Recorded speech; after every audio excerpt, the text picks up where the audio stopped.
Bom, gente, o tema da mensagem de hoje, as verdades sobre o pecado. As verdades sobre o pecado. Porque por algum tempo Deus tem ministrado ao meu coração a respeito de santificação. E o que é santificação? Se nós perguntarmos para pessoas que já conhecem a palavra, que já têm uma vida com Deus, elas vão dizer que santificação é o quê? Separação. Separação do quê? Alguns vão dizer separação do pecado. Outros vão dizer separação daquelas pessoas que me fazem pecar. Outros vão dizer separação de ambientes que me levam a cair. E muitas outras definições nós possamos dizer a respeito de santificação. E tudo isso é verdade. Mas eu preciso complementar dizendo que santificação é a separação. É a renúncia daquilo que é considerado impuro. E a partir dessa santificação, uma vida vivida com mais pureza e devoção àquele que merece a nossa devoção e merece a nossa pureza. Por que Deus me levou a falar sobre isso? Porque infelizmente é cada vez mais comum nós vermos pessoas caindo. A banalização do pecado, ou então a romantização do pecado, tem levado muitas pessoas a se afastarem de Deus. Tem levado muitas pessoas a deixarem de cumprir os propósitos que Deus estabeleceu para cada uma delas. Gente, isso é tão sério que nós podemos ver que pessoas que foram chamadas para transformar a sociedade estão sendo transformadas pela sociedade. Nós somos chamados para gerar algo na sociedade. Nós fomos chamados para transformar a cultura, e não a cultura transformar as nossas vidas. E o que tem sido feito, e o que tem ocorrido são cristãos que conhecem a verdade, deveriam transformar, acabam sendo transformados. E isso é tão sério. Eles deixam de obedecer, essas pessoas deixam de viver, e muitas vezes deixam até mesmo de crer quem é Deus na vida deles. E diante disso, diante dessa situação caótica que nós vivemos no dia de hoje, nós precisamos entender o que a palavra diz a respeito do pecado. Sabe por quê? Você pode discordar de uma opinião minha. É muito fácil para mim, que tenho um microfone aqui, falar aquilo que eu acho, né? Vocês estão sentados, vocês vieram buscando algo de Deus, amém? Amém ou não? Amém. Vocês vieram buscando algo de Deus, e eu poderia subir aqui e falar um monte de coisa. Se eu falar coisas minhas e vocês não concordarem, se eu der uma opinião e vocês não concordarem, está tudo certo. Opinião, cada um tem a sua. Você pode discordar de mim, eu discordar de você, e nós nos respeitarmos e vivemos em unidade, vivemos tranquilamente. Mas quando nós falamos de Bíblia, não existe discussão, existe obediência. Então eu quero te falar que tudo que eu falar nesse lugar, você checa na sua Bíblia para ver se está na palavra. Se estiver na palavra, você não discute. Se aquilo que o Ramon falou, talvez você concorde ou não concorde, mas o que eu quero de antemão já te avisar, é que tudo que eu estou falando está na palavra. Você pode acompanhar, nós mostraremos todos os versículos aqui. Todos os versículos aparecerão aqui, tá bom? E nós precisamos entender o que a palavra de Deus nos diz sobre o pecado, o que ela nos ensina, como ela define, como ela explica o pecado, como a palavra nos mostra o que o pecado causa em nós. E nós vamos falar também hoje sobre algumas mentiras que estão sendo propagadas, que estão sendo distribuídas, e que se tornou muito comum nos dias de hoje. Eu vou usar como base o texto de 1 João. João, aquele apóstolo, o discípulo amado, Jesus nunca disse isso, ele se auto-intitulou o discípulo amado, foi o único que morreu de causa natural. De todos os discípulos que foram martirizados, uns espancados, outros crucificados de cabeça para baixo, Pedro, né? Outros que foram apedrejados, outros que foram esquartejados, João foi o único que teve a sua morte de causa normal no ano de 99 depois de Cristo. Mas ele escreveu o Evangelho de 1 João entre os anos de 85 e 95 depois de Cristo. pouco tempo antes da sua morte, pouco tempo antes dele morrer, ele escreveu esses evangelhos e deixou esses evangelhos para os seus filhinhos espirituais. E é lindo como o apóstolo João, ele conversa com essas pessoas. É lindo como ele é carinhoso, como ele é atencioso, como ele é amoroso nas suas palavras, porque ele sempre diz filhinhos, amados. Ele trata aquelas pessoas com muito amor. E embora é entendido, os teólogos definem esses evangelhos, essas cartas, para que nós tenhamos a certeza da vida eterna. Nós vemos nessas cartas também uma exortação de João para com esses filhos espirituais, uma vez que ele enxergava um perigo real, um perigo causado pela ameaça à pureza daquele povo, daquelas pessoas. Amém? Eu quero que você abra a sua Bíblia em 1 João capítulo 3, nós vamos ler versículos de 1 a 10. Nós vamos ler outros versículos, mas esse aqui é importante que você abra, tá bom? 1 João capítulo 3, versículos de 1 a 10.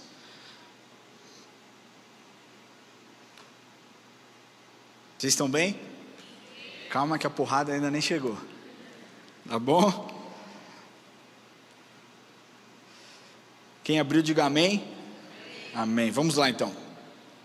Vede que grande amor nos tem concedido o Pai, a ponto de sermos chamados filhos de Deus.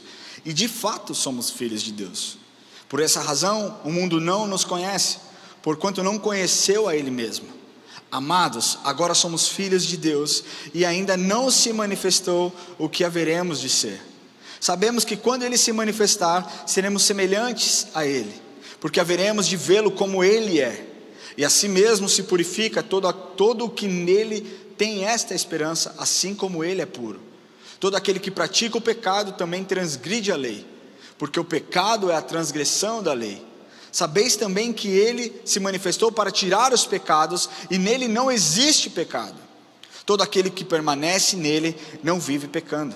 Todo aquele que vive pecando não o viu nem o conheceu. Filhinho, não vos deixeis enganar por ninguém. Aquele que pratica a justiça é justo, assim como Ele é justo. Aquele que pratica o pecado procede do diabo, porque o diabo vive pecando desde o início. Para isso se manifestou o Filho de Deus, para destruir as obras do diabo. Todo aquele que é nascido de Deus não vive na prática do pecado, pois o que permanece nele é a divina semente. Ora, esse não pode viver pecando, porque é nascido de Deus. Nisto são manifestos os filhos de Deus e os filhos do diabo. Todo aquele que não pratica a justiça não procede de Deus, nem aquele que não ama a seu irmão. Amém? Com base nesse texto nós vamos usar outras passagens, nós vamos complementar outras passagens, e nós vamos enxergar algumas verdades sobre o pecado. Primeira verdade, nós precisamos entender a origem do pecado.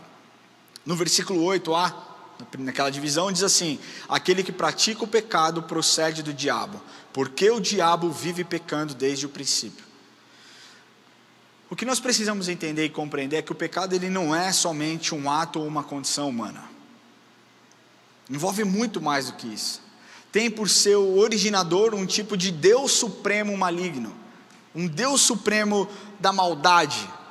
E há excelentes evidências que as forças malignas existem e afetam a vida de todos os homens. E essa força maligna se chama demônios. Quem aqui acredita em demônios?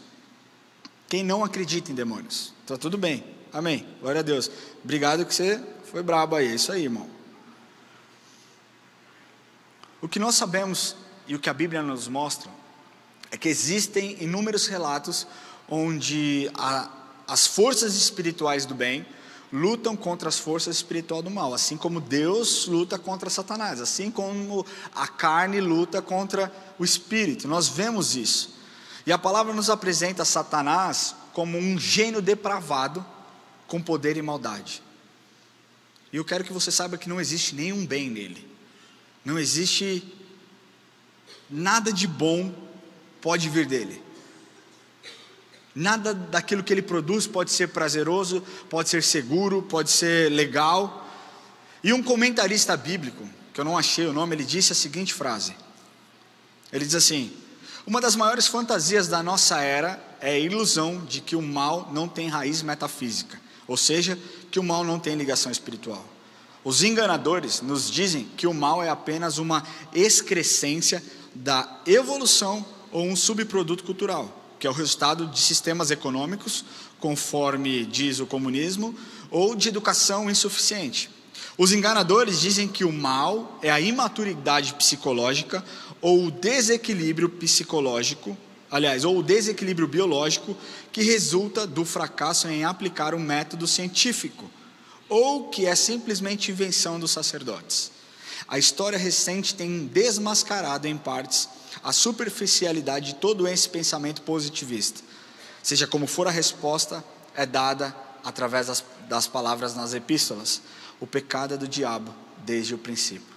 Eu achei sensacional essa frase, por isso que eu decidi compartilhar. Quando a palavra diz que ele vive pecando desde o princípio, está mostrando que Satanás desde o princípio voltou o seu coração para o mal. Satanás fez péssimas escolhas, pensou que poderia derrubar o trono de Deus, seu coração se encheu de orgulho, e aí nós vemos o que aconteceu. Se você também não sabe, eu vou ler para você o que está escrito em Isaías 14, versículos 12 a 14, eu não coloquei no meu esboço, eu incluí isso depois. Diz assim: Rei da Babilônia, brilhante estrela da manhã, você que caiu lá do céu, você que dominava as nações, foi derrubado no chão. Antigamente você pensava assim: subirei até o céu e me sentarei no meu trono, acima das estrelas de Deus. Reinarei lá longe, no norte, no monte onde os deuses se reúnem. Subirei acima das nuvens mais altas e serei como Deus Altíssimo. As Escrituras apresentou Satanás como o mais elevado dos poderes angelicais, dotado de tremendo poder, dotado de beleza e inteligência, mas grande foi a sua queda. E a partir daquele ponto em diante, expulsou rapidamente toda coisa boa que tinha dentro dele e se tornou um antro de maldade. Ele vem praticando mal já faz muitos e muitos e muitos anos. E ele continua fazendo isso ainda nos dias de hoje. Ainda nos dias de hoje ele continua praticando mal. Toda a fonte de coisas ruins que acontecem vem dele. Os vícios vêm dele. As suas cadeias, prostituição, pornografia, tudo que é de mal desse mundo, produzido por esse mundo, tem suas raízes em Satanás. Então, se você me perguntar qual é a origem do pecado se chama Satanás. Mas o segundo ponto é o objetivo do pecado. A segunda verdade que precisa ser dita é o objetivo do pecado, porque no versículo 4 diz assim: todo aquele que pratica o pecado também transgride a lei, porque o pecado é a transgressão da lei. Em outras versões, nós lemos da seguinte forma, que talvez fique um pouco mais fácil: todo aquele que vive habitualmente no pecado, também vive em rebelião, pois o pecado é rebeldia. Eu acho que essa versão fica um pouco mais contemporânea, mais fácil de nós entendermos. É claro que Satanás quer que todos nós cometamos pecados. É claro que Satanás vai preparar truques, vai preparar ciladas. Um tempo atrás eu disse em uma das minhas pregações que ele é especialista em criar ambientes para que você caia. Ele é especialista para gerar um ambiente onde você tropece, onde você escorregue. Mas Satanás não quer que você caia uma vez só. Ele quer que você tenha uma vida em pecado. Sejamos sinceros. Quantos aqui não pecaram nas últimas 12 horas? Vocês são tipo anjo assim. Já. Quem não pecou? Quem não pecou nas últimas 12 horas? Se você não pecou, glória a Deus, mas eu quero te falar que cedo ou tarde você vai pecar. Cedo ou tarde você vai escorregar. Cedo ou tarde a sua boca vai falar algo que não deveria dizer. Você vai pensar algo que você não deveria pensar. E é isso que acontece. É muito difícil nós passarmos 12 horas sem cometer um pecado. Mas nós temos a tendência de pensar em pecados, coisas que são cabeludas. Nós temos tendência de pensar que o pecado é só pornografia, que pecado é só prostituição, que pecado é só vícios, que pecado é só adultério. É muito mais do que isso. Se você está andando no trânsito, alguém te fechou e você ficou com raiva, pecou. É assim que é. É assim que é. Cara, eu não estou aqui para falar que eu sou santo, porque eu peco pra caramba também, tá, gente? E antes mesmo de trazer essa mensagem para vocês, Deus falou comigo. Eu tive o meu momento de arrependimento, tive o meu momento de perdão. Mas o que essa palavra nos mostra é que o pecado ele pode ser tanto um incidente como algo rotineiro, como uma prática.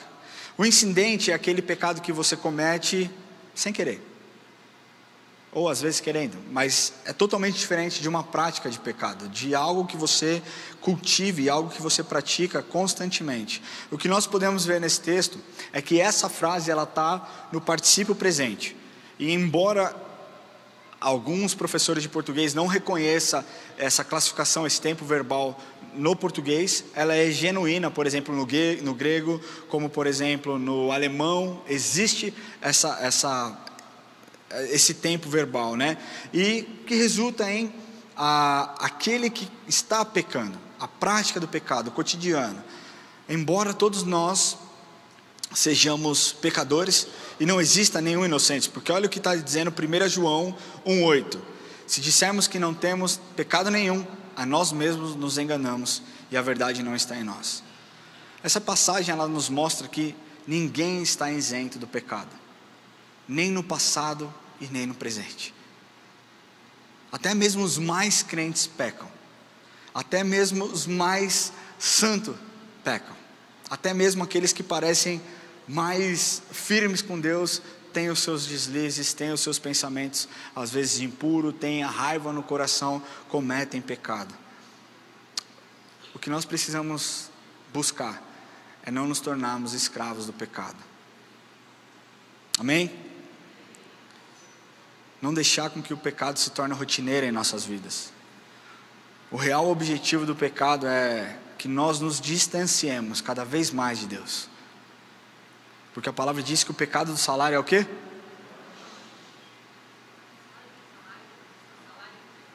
Eu falei o quê? Perdão, o salário do pecado é a morte. Era para ver se vocês estavam ligados. Parte sim, parte não, mas está tudo bem. Se nós falarmos sobre transgressão da lei, porque a palavra diz lá, nós podemos entender da seguinte maneira, tá? Deus deu uma lei às pessoas para regular suas condutas ética, moral, e qualquer que seja o afastamento dessa lei é considerado pecado. A lei, ela serve para quê? Ela mede os nossos deveres e obrigações, e portanto mede o grau de culpa quando não obedecemos. A lei determina o que é certo e o que é errado, e a lei no Velho Testamento era a expressão da vontade de Deus. Hoje você vai falar, nós vivemos embaixo da nova aliança. De fato nós vivemos embaixo da nova aliança, mas nós ainda cumprimos leis, certo? Nós ainda somos regidos por leis, nós ainda temos um manual de conduta que nos mostra, embora ele diga assim, isso aqui se você não cumprir você morre, está lá. A palavra de Deus diz aquilo que nós devemos ou não devemos fazer. Quando nós não obedecemos a lei, aquilo que a palavra nos ensina, existe o pecado, há o pecado. De forma clara, eu vou trazer mais prático isso aqui. O objetivo do pecado é fazer com que você rejeite aquilo que Deus te deu, aquilo que Deus te disse. E se você vive pecando, se você vive em pecado, você está em rebelião. Olhando assim você vai me falar, pô, é óbvio que você descobriu a roda agora falando isso. Mas nós precisamos trazer clareza sobre o que o pecado faz. Como eu disse antes, Satanás é esperto. Satanás ele nunca vai mostrar a real face do pecado. Ele sempre vai apresentar o pecado como algo soft, como algo tranquilo. Ele sempre vai mostrar o pecado como algo muitas vezes prazeroso. Hoje, infelizmente, nós vemos a romantização do pecado. E eu quero pontuar para vocês 5 mentiras que têm sido espalhadas sobre o pecado. Amém? Está comigo? Amém? Primeira mentira que muito tem se ouvido é: isso é um pecado pequeno. Esse pecado que eu cometo é um pecadinho pequeno, é tranquilo. E essa é uma mentira que muitos têm aceito. Para justificar as suas falhas, para justificar os seus atos, muitos têm batido no peito falando, cara, o meu pecado nem é tão grande. Meu pecado nem é assim. E dentro das suas próprias escalas, dentro dos seus próprios rankings de pecado, colocam o pecado que cometem lá embaixo. Para alguns adultério nem é tão sério assim. Para outros pornografia nem é tão sério assim. Para outros fofoca nem é tão sério assim. Mas deixa eu te falar uma coisa. Todo pecado é uma ofensa terrível a Deus. Todo pecado é uma ofensa terrível a Deus. O pecado é o oposto do que é bom. O pecado é o oposto do que é santo. O pecado é o oposto do que é lindo. Até mesmo o menor dos seus pecados exigiu a morte do Filho de Deus naquela cruz. Não existe pecadinho, todo pecado é pecado. Obviamente, existem as consequências do pecado. O pecado de uma fofoca vai fazer no máximo com que você perca uma amizade. Mas o pecado de um vício pode te levar à morte. As consequências são diferentes, mas pecado é pecado. Todos os pecados nos afastam da presença de Deus. A Bíblia não nos diz que somente alguns pecados, os que estão no ranking, na escala de 1 a 10, número 10, nos afastam da presença de Deus. Todos os pecados nos afastam da presença de Deus. Uma outra mentira que tem sido dita é: eu vou ceder só uma vez. Olha só, namorado, vai ser uma vez só que eu vou ceder. Para aquele amigo do trabalho que quer que você dê um tapa, um baseado, cheire uma carreira, eu vou ceder só uma vez. Para a sua carne, muitas vezes, que quer que você consuma pornografia, você vai falar, vai ser uma vez só. E a verdade é que muitas pessoas que se tornaram dependentes químicos começaram dessa forma. Muitas pessoas que consomem pornografia hoje de forma, como um vício, começaram dessa forma, vai ser uma vez. O pecado, ele tem uma maneira muito astuta de afundar os seus ganchos profundamente nos nossos corações. Eu não posso simplesmente pecar e depois fingir que nada aconteceu, sair ileso. Quanto mais eu ceder ao pecado, mais enredado eu fico no pecado. O pecado sempre deixa as cicatrizes. Deixa eu te falar uma coisa: pecado você não cede, pecado você resiste. Eu não vou ceder uma vez, eu vou resistir uma vez. Eu resisto uma vez, e na semana seguinte eu resisto de novo, eu resisto de novo, resisto de novo. Daqui a pouco Satanás vai olhar e vai falar assim: tentar nessa área que não vai dar certo, eu preciso mudar o meu foco, eu vou tentar numa outra área. Mas a verdade é que muitas vezes Satanás tem tentado a gente, e na primeira a gente fala: eu vou ceder só uma vez. É só uma vez que eu vou flertar aqui com essa menina do trabalho uma vez só. Não caia nessa. Ceder uma vez é deixar com que o pecado coloque os seus ganchos no mais profundo do seu coração e fazer com que você fique enredado. Um outro pecado, uma outra mentira que tem sido dita sobre o pecado é: esse aqui é um espírito familiar, é um demônio familiar. O que eu acredito, tá? Deixando bem claro, é o que eu acredito. Mas muitas pessoas têm usado disso para dar desculpa. Olha, veja bem, o meu avô cometia esse pecado, meu bisavô cometia esse pecado, meu pai cometeu esse pecado, e eu não consigo sair disso, é mais pesado do que eu sempre luto contra isso, eu sempre vou lutar contra isso, essa é a minha dificuldade. Cara, essa é uma muleta satânica que muitos têm usado para justificar suas atitudes. O que nós precisamos deixar claro é que o pecado não pode ter o poder de te definir. O pecado não pode definir a sua identidade. E se essa for a sua questão, deixa eu te falar uma coisa: tem uma oração muito prática que você pode fazer. Você pode orar assim no seu coração: Cristo me libertou do poder escravizador do pecado. Eu definitivamente não tenho que obedecer às paixões pecaminosas que existem ou que surgem em mim. Talvez você tenha que lidar com isso para sempre. Amém, mas esteja forte e não use isso como desculpa. Jesus Cristo já venceu por você. Amém? A quarta mentira que tem sido dita de forma muito recorrente é: eu preciso viver isso para aprender. Eu preciso viver essa dificuldade para aprender a lidar com as lutas, com as dificuldades. Cara, que balela. Você não precisa matar alguém para saber que é errado assassinar alguém. Você não precisa consumir pornografia para saber que é errado. Você sabe que é errado, é só não fazer. O pecado, ele nunca vai mostrar a real face. Deixa eu te falar uma coisa: você que está traindo a sua esposa com aquela mulher do trabalho, seja lá com quem for, por trás dela existe um demônio. Se você pudesse ver o demônio que está por trás ali, meu querido, a última coisa que você iria querer é olhar na cara dessa pessoa.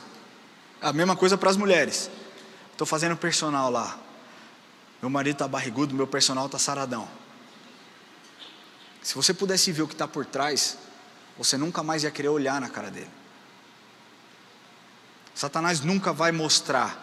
Ele sempre vai vir com palavras doces. Ele sempre vai vir, sabe, cheiroso, perfumado. Ele não vai vir com cheiro de enxofre. As pessoas acham que, não, somente é de Satanás se ele aparecer com um tridente, cheirando enxofre e falando que quer a minha morte. Esquece, não vai acontecer. Ele vai usar pessoas, ele vai usar situações, palavras doces e bonitas. Mas eu quero te falar o que vai acontecer no final. No final você vai ter uma carga tão amarga, destrutiva, a insatisfação, relacionamentos arruinados, a dureza do coração. É isso que o pecado vai gerar na sua vida. Agora, se você quer viver algo para aprender, eu preciso viver para aprender, cara, decida viver para Cristo. Você vai aprender o valor da obediência. Você vai aprender o valor de ter um caráter segundo aquilo que Deus exige, que Deus espera de nós. Você vai aprender como é prazeroso, como é deleitoso, sabe, obedecer os preceitos de Cristo. Se você precisa viver para aprender, pelo menos decida viver da forma certa e aprender da forma certa, amém? A quinta mentira que tem sido dita é: Deus quer me ver feliz. Deixa eu te falar uma coisa, claro que Deus quer te ver feliz, mas não a qualquer custo. E essa é a grande diferença. Deus quer me ver feliz, mas não é a qualquer custo. A coisa que eu mais espero é que os meus filhos sejam felizes. A coisa que eu mais desejo é que a minha esposa seja feliz. Mas existe um padrão, existe algo que eu tenho que fazer, uma forma certa que eu tenho que fazer, e vão existir nãos que eu vou ter que falar no meio do processo, especialmente para os meus filhos, porque para a esposa é difícil falar não, né? Você sabe que você é casado, sabe o que eu estou falando. Mas no meio do caminho eu vou ter que falar não. E esse não vai me dar certeza de que eu estou agindo certo, para que ele seja feliz. Imagina se Deus falasse sim para você, para tudo aquilo que você pede. Você já parou para pensar isso? Às vezes a gente pede para Deus, a gente fala: Deus, eu quero, e aí nós recebemos o não, nós ficamos de mimado, cara, de biquinho. Eu não vou mais falar com Deus, estou de mal, vou dar um gelo em Deus. E aí a gente vê o livramento que Deus falou: oh Deus, obrigado, estamos bem, está tranquilo, o Senhor está de boa comigo? Então tá bom, hein? Obrigado, Deus, pelo livramento. Cara, não a qualquer custo que Ele quer te ver feliz. Hoje em dia casamentos são desfeitos por conta dessa mentira. Sei lá, 2 gerações atrás, passadas de mim, cara, o divórcio era inconcebível. Nós lutamos pelo nosso casamento até o fim. Se você falar com os avós da Érica, eles têm, sei lá, 60 anos de casados, eu duvido que eles não tenham tido crise. Mas lutaram, perseveraram, e hoje estão aí para contar a história, para mostrar que é capaz sim. Quando se decide lutar, quando se coloca Jesus como a raiz, como a base de um casamento, é possível sim passar pelas lutas, pelas tribulações. Aí as pessoas insatisfeitas vão procurar conselho em quem? Em pastor? Claro que não. Outro dia foi um cara... Gente, eu sou um cara muito literal, assim, o que está na palavra eu não discuto, é isso, quer obedecer, obedece, não quer, arque com as suas consequências. Eu tenho que mudar isso, tá? Não estou falando que está certo. Um cara foi se aconselhar comigo, e ele não era da nossa igreja, ele era de uma igreja do interior de São Paulo, ele veio para cá só para se aconselhar, e eu já estava sabendo, porque quem passou ele para mim, falou: o que acontece é isso, ele me autorizou a te contar. Ele tem 1 ano de casado, casou com a filha do pastor da igreja, traiu a filha do pastor e não quer se relacionar com ela, mas também não quer largar ela, e eu já falei que ele está errado, e ele vai chegar aí para você. Aí eu já penso, cara, tá de sacanagem, né? O cara já sabe o que tem que fazer, quer vir aqui para escutar o que ele tem que fazer, mas vamos lá. Aí ele sentou na minha sala, falei: e aí, irmão, tá bem? Ele: tô bem, pastor, graças a Deus, tudo bem. Eu já pensei, tá tudo errado, velho. Como que ele pode falar que ele tá bem, velho? Mas eu falei: deixa eu te falar uma coisa, irmão, para poupar o meu tempo e o seu, porque eu sei que você veio de longe, né? E eu também tenho um dia corrido. O que você quer que eu te fale? Você quer que eu te fale o que Deus quer que eu te fale, ou você quer que eu te fale aquilo que você quer ouvir? Falei: você entende que são coisas diferentes, né? Aí ele: eu entendo. Falei: então, e aí? Ele: não, o que Deus quer Aí eu falei, o que Deus quer você já sabe, você só não tem coragem de fazer. O que Deus quer é que você largue essa menina que você está traindo, a sua esposa, que você se reconcilie com Deus, que você se reconcilie com a sua esposa, que você seja um homem que Ele te chamou para ser. Ah, mas não sei se eu quero. Eu falei, então vamos encerrar esse momento. Senhor Deus, abençoe, entrega a vida dele nas tuas mãos, faça o que o Senhor quiser, e é isso aí, Deus abençoe. Não, pastor, calma, vamos devagar. Eu falei, não tem que ir devagar, você está tomando meu tempo. Sabe, você sabe o que a palavra de Deus diz. Por que as pessoas não procuram aconselhamentos com pessoas sérias? Porque sabem, se procurarem aconselhamentos com pessoas sérias, vão ouvir o que não querem ouvir. Sabe com quem que procura? Com a galera do trampo, a galera do trabalho, que é não tem casamento, não é casado, não é comprometido. Quando é casado, trai todo mundo, é aquela bagunça. E aí vai ouvir o quê? Seja feliz, irmão, você tem que ser feliz. Deus te criou nesse mundo, imagina viver mais 70 anos com a sua esposa aí infeliz. Não, seja feliz. Aí vai procurar profissionais que vão dizer a mesma coisa. Cara, você não precisa acreditar em mim, você precisa acreditar naquilo que a Bíblia diz, velho. Você precisa olhar o que a palavra de Deus diz. Você não precisa perguntar, as pessoas perguntam para mim, o que a palavra de Deus diz sobre o divórcio. O que a palavra de Deus diz? Deus diz que Jesus espera que você lute pelo seu casamento. O que a palavra de Deus diz é que nós homens devemos amar as nossas esposas como Cristo amou a igreja. O que a palavra de Deus diz para você, mulher, é que você deve se submeter ao seu marido assim como a igreja está submissa a Cristo. É o que a palavra de Deus nos ensina. Só que as pessoas não querem um compromisso com a verdade, não querem abrir mão das suas vontades para seguir aquilo que a palavra de Deus diz. Mas nós que somos conhecedores da verdade, sabemos que a verdadeira felicidade consiste em fazer a vontade de Deus, porque é nele que nós somos mais do que vencedores. E quando nós passamos por dificuldade, quando nós passamos por luta, quando nós passamos por provações, nós sabemos que nele nós temos a nossa alegria de forma completa. Quantos aqui já buscaram santidade? Vamos ser muito franco aqui. Animal, quantos aqui já buscaram santidade? Não é legal quando você busca a santidade, quando você decide viver em santidade, e quando você vê que aquele pecado que se você não estivesse vivendo em santidade, você cederia, você pecaria, e quando você vê que, uau, eu consegui vencer isso, você não fala, obrigado, Senhor. Parece que o seu relacionamento com o Senhor fica mais claro, mais nítido, você fica numa sintonia melhor com Ele. Deixa eu te falar, a verdadeira felicidade consiste em agradar a Deus. E tantas outras mentiras sobre o pecado que têm sido colocadas na sociedade. E deixa eu te falar uma coisa, cara, que muito tem me entristecido. É que muitas vezes eu vejo pessoas sérias, pessoas que amam a Deus, pessoas que querem um relacionamento de verdade, genuíno com Deus, mas ao mesmo tempo querem viver aquilo que o mundo produz, aquilo que o mundo dá.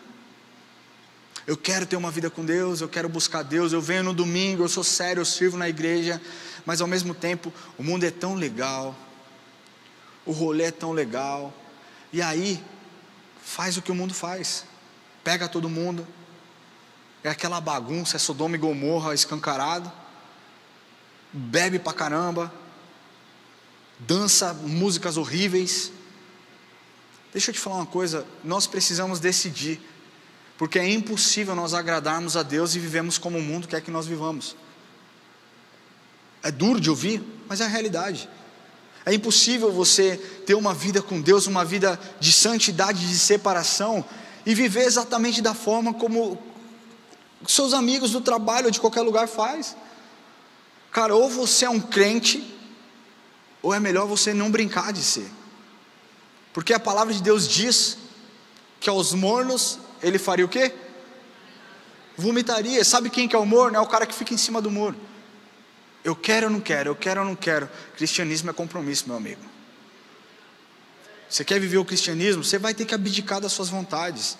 Ah, mas não é justo. Cara, quando você chegar no céu, você fala com Deus. Mas se a palavra de Deus diz, como pode da mesma fonte jorrar água amarga e água doce? É o que a palavra de Deus está dizendo, não é o que o pastor Ramon diz. Se a palavra de Deus diz que nós devemos, filtrar, transformar, renovar a nossa mente, para que nós possamos conhecer a boa, perfeita e agradável vontade de Deus. Você acha mesmo que você vai renovar sua mente escutando funk? Músicas de baixo calão, músicas que somente colocam a mulher como uma pessoa sexy, tiram o valor da mulher, e aí depois vocês vêm levantar a bandeira de mulheres precisam ser valorizadas. Você acha mesmo que pode da mesma fonte jorrar água amarga e água doce, quando você vai e você enche a cara igualzinho as pessoas da sua faculdade? Igualzinho aqueles que não conhecem a palavra? Deixa eu te falar, Deus não espera nada deles, Deus espera de você que conhece a verdade.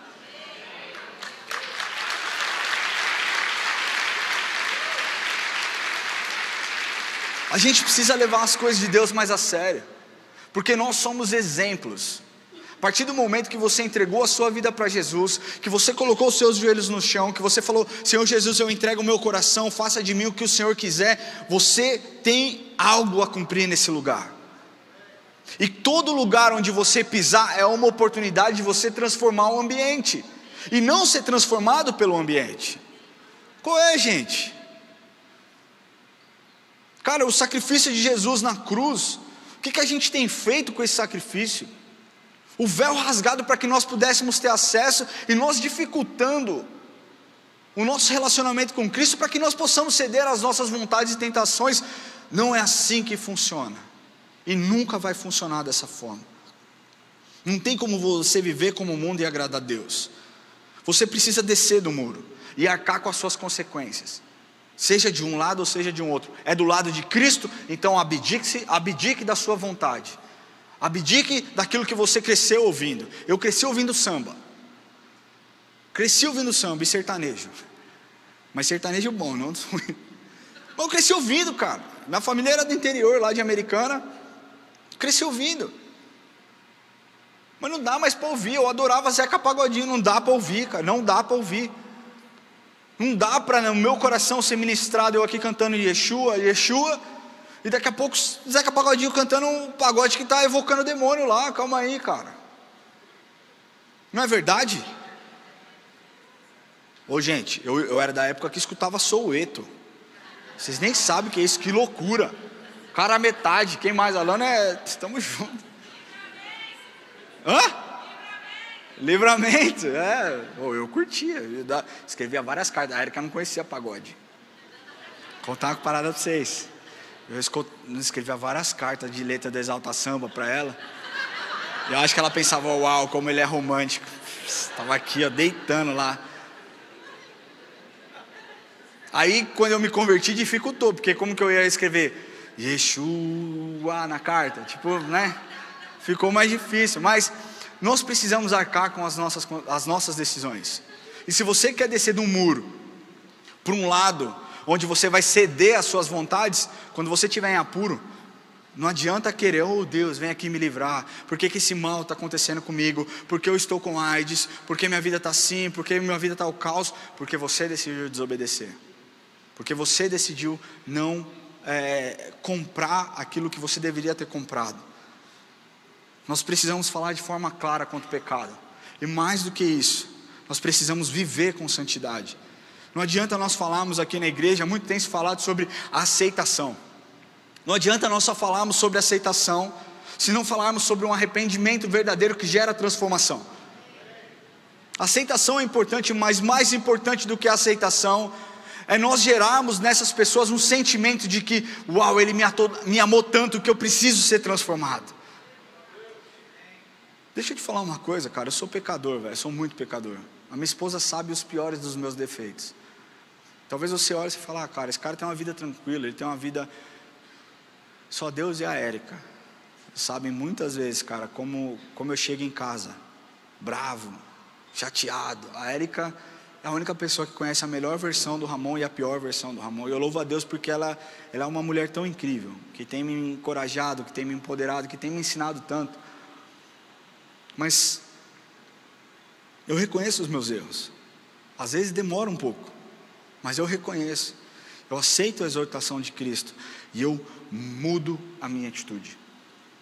Porque não adianta. E o que tem acontecido hoje é que está cheio de crente confundindo remorso com arrependimento. Está lotado de gente na igreja que diz: eu estou arrependido. Não está. você teve um remorso por conta do seu pecado. Sabe qual que é a diferença de remorso e arrependimento? Remorso é a tristeza pela consequência de um pecado, mas não pelo pecado em si. É a tristeza pelo que o pecado causou na sua vida. Tipo assim, traí a minha esposa, e o que aconteceu foi que ela saiu de casa, e eu fiquei triste que ela saiu de casa, mas não pela minha atitude, pela minha queda, pela minha falha moral, falha de conduta. Se não houver consequência, não tem nem remorso. Por isso que tantas pessoas continuam traindo, porque não tem nem o remorso. O remorso, ele não está no sentimento, não está na verdade de ter magoado a Deus, mas está na verdade de ter perdido algo por algum tempo. O remorso é um sentimento horizontal, o arrependimento é um sentimento vertical. O arrependimento significa conversão, mudança de direção, mudança de mente. E quando você se arrepende, você caiu, traiu a sua esposa, isso gerou uma vergonha tão grande na sua vida que você fala: eu nunca mais vou fazer isso. Que vergonha, Senhor, me perdoa. Isso é um arrependimento. É quando você olha e você fala: eu nunca mais quero cruzar esse caminho. Senhor, me perdoa. Não somente o fato de você ter magoado o seu cônjuge, mas o fato de você ter, ferido o coração de Deus.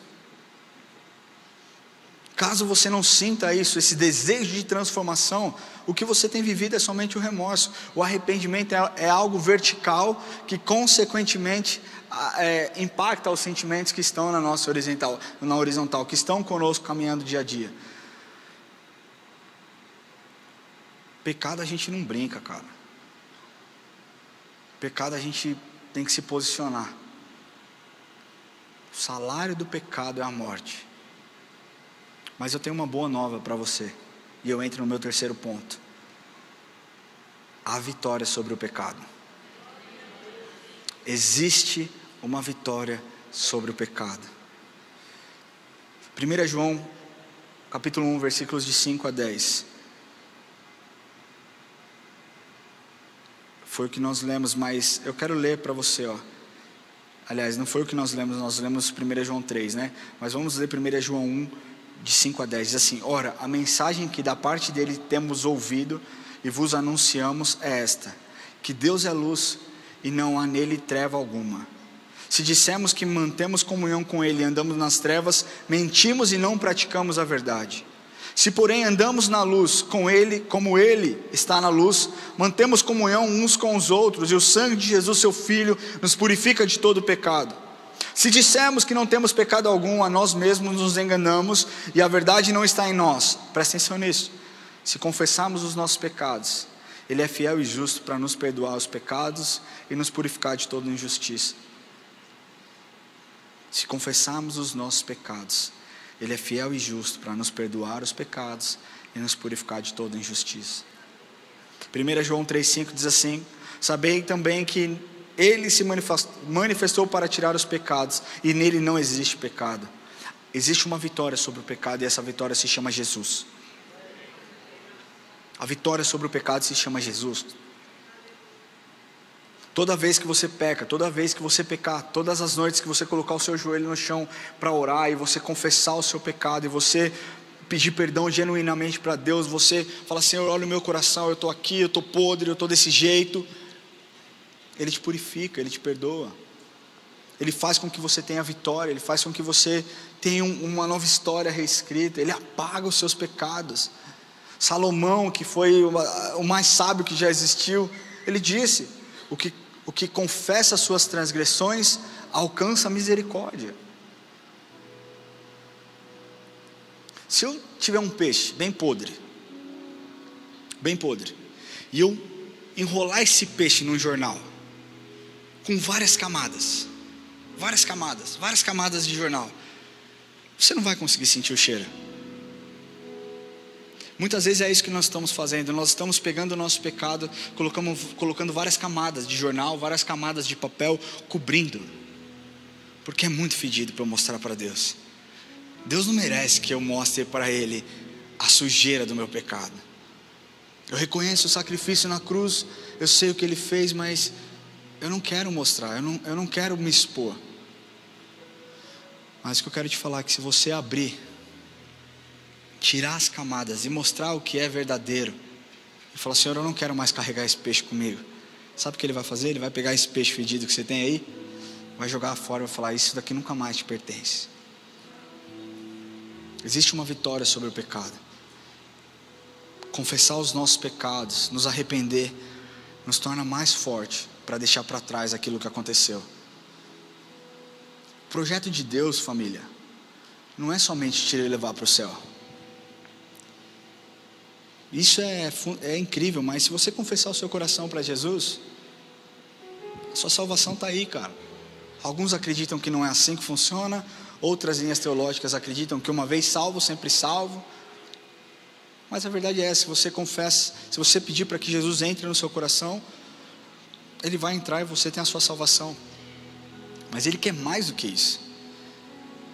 O projeto dele é para que você se torne mais parecido com Ele, para que você se torne Cristo.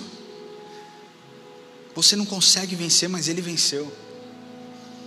Você não é forte o bastante, mas Ele é forte. Ele é o nosso intermediador, cara. Ele é o nosso Salvador, Ele é o nosso Redentor. A vitória está nele. Nós precisamos parar de querer lutar com as nossas próprias forças. Eu lido com o meu pecado, eu não preciso da ajuda dele.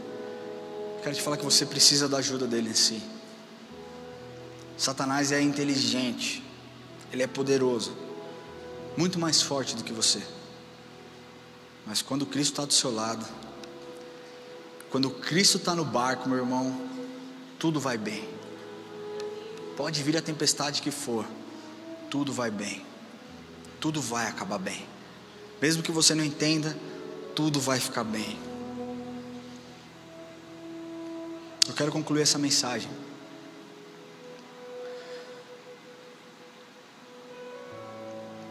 dizendo que para muitos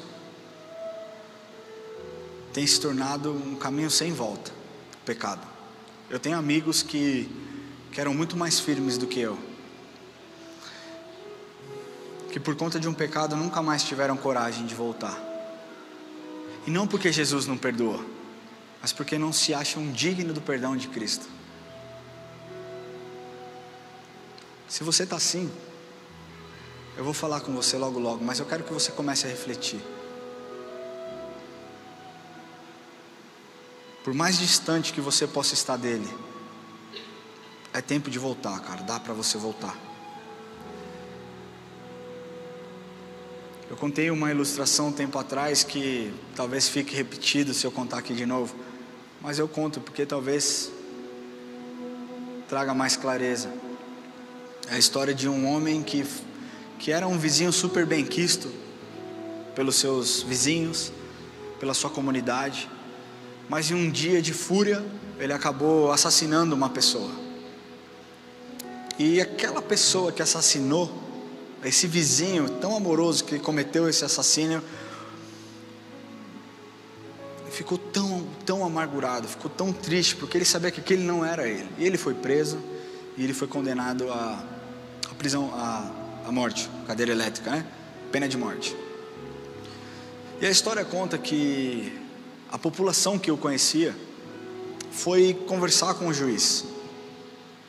E conversaram com o juiz, se levantaram dezenas e dezenas de pessoas e falaram: Senhor Meritíssimo, esse homem é um homem bom. Ele não vive assassinando pessoas, ele cometeu um ato, ele perdeu a cabeça, ele precisa pagar pela pena pelo crime que ele cometeu, mas isso não é quem ele é. Muda a pena, muda para outra coisa, mas não tira a vida, ele é um homem bom. E o juiz falou: eu vou me encontrar com ele, eu quero falar com ele. E o juiz pegou, no dia seguinte, colocou um papel dentro da sua Bíblia e foi encontrar com esse homem na penitenciária. E esse homem falou: o que o senhor veio fazer aqui? Ele falou: eu quero conversar com você, eu tenho algo para você aqui dentro. Ele falou: não quero nada que vem daí. Eu sou um assassino, eu sou um homem sujo, eu matei uma pessoa inocente, eu não consigo me controlar, eu faço mal para a sociedade. E o juiz tentando interpelar junto com ele ali, falando: deixa eu te mostrar o que tem aqui, deixa eu conversar com você. Não quero, levantou e foi embora. No dia da sua execução, O juiz pediu a palavra depois desse homem ter sido executado e falou: eu estive com ele e eu sei que ele era um homem bom. Ele morreu não pelo crime que ele cometeu, mas por não aceitar o perdão que a sociedade tinha dado para ele, porque dentro da Bíblia eu tinha uma nova condenação para ele, era somente ele assinar, e a sua pena seria revertida em uma outra pena. O que condenou esse homem, o que levou esse homem à morte, não foi o seu pecado em si, não foi o seu crime em si, foi não ter aceito o perdão que tinha sobre a vida dele. E muitas pessoas não têm se aproximado de Deus, porque não têm aceito o perdão que está estendido para você de graça. O porquê que Ele te perdoa? Porque Ele é amor, porque Ele é assim. A gente muitas vezes não vai entender os meios e as coisas que Deus faz, mas nós aceitamos porque Ele é bom e Ele faz dessa forma, desse jeito. Se você se sentiu tocado por isso, eu vou orar com você, mas eu preciso primeiro falar para você que entrou aqui hoje pela primeira vez, ou talvez a segunda, ou talvez a 10ª vez, mas nunca tem entregue o seu coração para Jesus. Entregar o coração para Jesus não é você se tornar um membro da IA, ou você se tornar um crente religioso, mas é o primeiro passo para você decidir viver de acordo com a mudança de uma natureza, com a mudança que o mundo colocou sobre você, e a partir disso você vai falar: eu sou regenerado, eu fui comprado, eu fui lavado, eu fui salvo. Hoje não mais a carne governa as minhas atitudes, mas Cristo está no controle da minha vida. Ele vai me direcionar, Ele vai me guiar. Talvez não tenha feito sentido nenhum, mas você está sentindo algo no seu coração, e eu já declaro a liberdade do Espírito Santo para se mover nesse ambiente.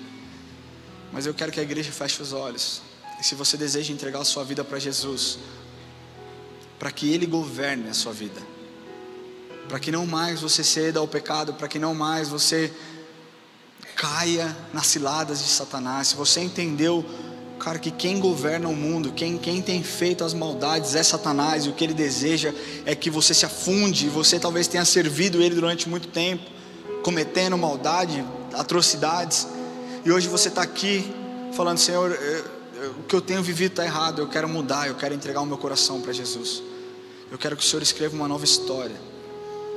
Não existe um outro caminho de você sentir paz no seu coração, se não confessar Jesus Cristo como Senhor e Salvador da sua vida. Eu quero pedir, se você deseja fazer essa oração, que você levante a sua mão onde você estiver, e nós vamos orar. Não tenha vergonha, não precisa ter vergonha. Glória a Deus pela sua vida. Se você deseja entregar a sua vida para Jesus, levante a mão onde você estiver, nós vamos orar com você. Glória a Deus pela sua vida. Existe mais alguém que deseja entregar a vida para Jesus?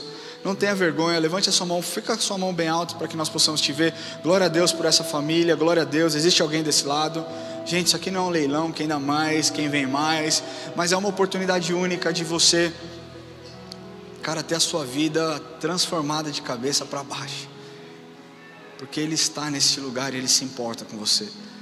Se você veio para cá hoje pela primeira vez e essa mensagem tocou no seu coração, e você deseja entregar a sua vida, levante a sua mão onde você estiver. Eu queria pedir que você que deseja entregar a sua vida, que você fique em pé onde você estiver, nós vamos orar com você. Fique em pé, por favor, você que levantou a sua mão, nós vamos orar. Glória a Deus pela sua vida. Glória a Deus pela sua vida. Existe mais alguém aqui, né? Glória a Deus pela sua vida, jovem. Existe mais alguém? Eu queria pedir que, sem te expor muito, queria pedir que você viesse aqui à frente. Eu quero orar por você, eu quero olhar no seu olho, eu quero orar por você. Eu não vou te pedir nada, você pode ficar tranquilo. Só vem aqui à frente, nós vamos orar juntos.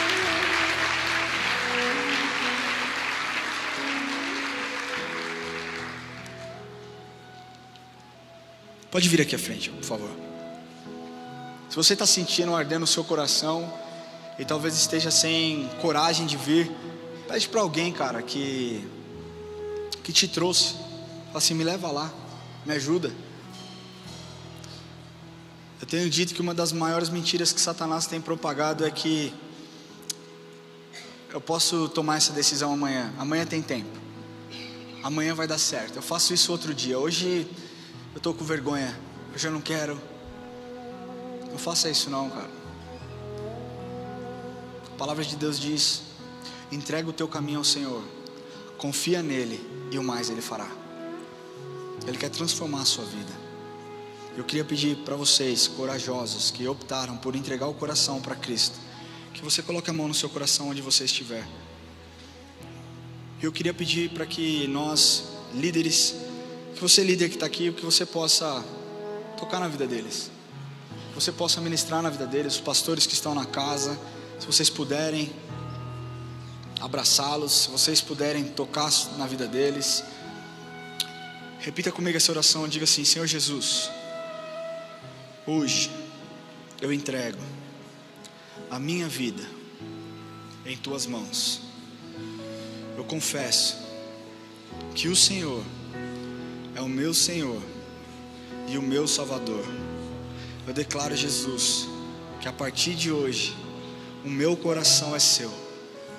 E eu peço que o Senhor me ajude a lidar com as dificuldades, que o Senhor esteja comigo nos momentos mais difíceis, e que o Senhor se mostre como um bom Pai, em nome de Jesus. Senhor, eu declaro a tua bênção, a tua paz sobre os teus filhos, Deus.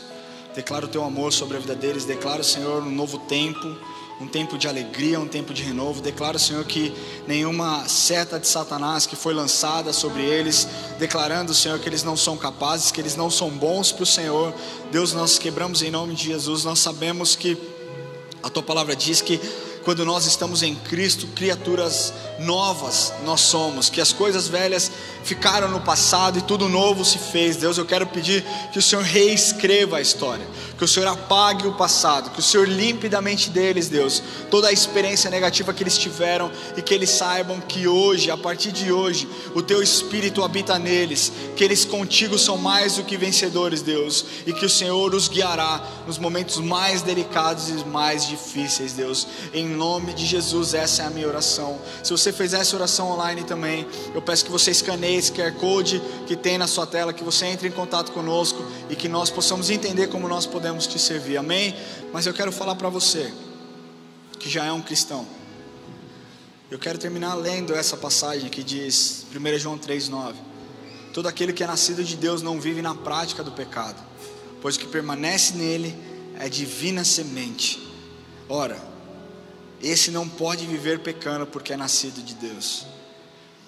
Você que tem vivido em pecado, você que tem cedido às tentações, você que tem cedido às dificuldades, você que hoje ouvindo isso falou: cara, eu sou igualzinho às pessoas, eu tenho agido exatamente da mesma forma. Eu quero te convidar a ter uma atitude de coragem, a sair do seu lugar, a vir aqui à frente. Eu queria pedir que todo mundo ficasse em pé. Mas isso daqui é só para você que realmente deseja uma transformação. Se você deseja, eu vou te garantir, cara, que se você se expor, se você se expuser, o Espírito Santo vai te virar de cabeça para baixo e vai transformar a sua vida. Aquela mulher do fluxo de sangue, ela só foi curada porque ela se expôs. Aqueles leprosos só foram curados porque se expuseram. Deus quer fazer algo na sua vida, mas para isso você precisa se expor. Se você precisa do perdão, Ele está aqui, Ele vai estender, mas dá um passo a mais, vira aqui à frente no altar. Eu quero te convidar a que você venha aqui, que você tenha uma atitude, cara, de coragem, que você saia do seu lugar, porque a verdade é que todos nós carecemos da graça de Deus, todos nós pecamos. A palavra de Deus diz: todos pecaram e destituídos foram, mas nós somos mais do que vencedores nele. Então eu quero falar para você que deseja uma transformação na sua vida. Se você tem olhado os seus caminhos e tem agido igual ao mundo, hoje é dia de você se reconectar. Hoje é o dia de você transformar suas atitudes e adorar e agradar ao Senhor. Ele merece a sua adoração e a sua gratidão. Saia do seu lugar, venha aqui à frente. Eu declaro que nenhuma cadeia vai te segurar aí, meu irmão, porque hoje é um dia que o Senhor fez para que relacionamentos sejam restaurados, em nome de Jesus. A mensagem que o Senhor te entregou nessa noite foi uma mensagem de acordar, despertar, porque muitas vezes nós estamos perdendo as nossas batalhas diárias como cristãos, porque estamos vivendo de forma distraída. espiritualmente distraídos. De todas as lutas que você vive na vida, que são muitas, eu sei, todos nós, lutas contra pessoas que vão contra você, lutas espirituais de espíritos malignos que te oprimem, as lutas do mundo. Eu posso dizer que a maior e principal luta atual que você vive é uma luta interna da sua carne contra o Espírito de Deus. Você que é cristão, hoje o Espírito de Deus habita em você e a Bíblia diz que o Espírito está lutando contra a sua carne. Só que quando você está espiritualmente distraído, sabe o que acontece? Você está torcendo pela sua carne. É como se você estivesse assistindo uma luta e o seu desejo é: eu quero que a minha carne vença. Isso é uma pessoa espiritualmente distraída. É quando você fala: eu quero que os meus desejos sejam alimentados. Só que quando você decide por um despertar espiritual e você passa tempo com Deus, em oração, buscando a palavra, o seu espírito começa a despertar. E aí ele abre os olhos para essa batalha. Aí ele fala: não, eu não quero que a minha carne ganhe, não. Eu quero que o espírito ganhe. E esse despertar gera: Senhor, eu não quero mais perder. Eu não quero perder para a minha carne. Eu quero que o seu espírito vença. E a verdade é que quando você é forte, não é quando você é capaz de vencer, porque você nunca será capaz de vencer sozinho. Quando você acorda espiritualmente é que você entende: quem vence é o Espírito de Deus em você. Então você entrega o governo da sua vida nas mãos dele e você fala: eu esmurro a minha carne. Paulo, quando ele fala a respeito dessa luta, ele fala: eu não estou de brincadeira. Eu não quero ser um cristão de brincadeira. Então eu entro nesse ringue e adivinha só, eu dou socos não no ar, mas contra mim mesmo.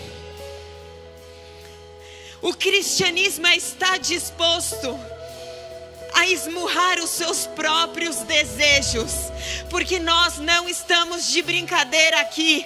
Nós queremos caminhar com foco em Cristo, e esse foco depende do Espírito Santo vencendo diariamente na nossa vida. E aí, quando a gente acha que a dor não vai passar, a gente experimenta o sabor do que é viver sendo regido pelo Espírito Santo de Deus, e o sabor da presença dele na nossa vida, que é melhor do que qualquer pecado. Satisfaz, preenche, traz plenitude, traz paz, traz alegria, traz amor. O fruto do Espírito é o amor, a paz, a alegria, a longanimidade, benignidade. E aí você começa a olhar para você e você fala: meu Deus, não sou eu que vivo, mas Cristo vive em mim. É isso, é esse despertar que Deus te chama essa noite. Eu não quero mais viver eu, mas que Cristo viva em mim. Então entregue nas mãos dele esse governo essa noite. Deus, nós te agradecemos por esse tempo tão precioso, Pai. E pedimos que o Senhor nos dê força, assim como a Eric orou, Deus, que nós possamos estar cheios do Senhor, Deus, para que o Senhor nos mostre, que teu Espírito seja tão forte em nós, Deus, que nós possamos estar atentos, Deus, às ciladas, Deus. Sabe, nós sabemos que Satanás é especialista em criar ambientes, mas nós sabemos que o Senhor é especialista em nos proteger, em nos guardar, em nos direcionar, em nos guiar, e nós entregamos as nossas vidas ao Senhor. Pedimos perdão pelos nossos pecados, Deus. Reconhecemos, Deus, que o Senhor é bom. Aceitamos o seu perdão e pedimos que o Senhor mude a nossa mente, Pai. Em nome de Jesus. Glória a Deus. Será que você pode aplaudir ao Senhor?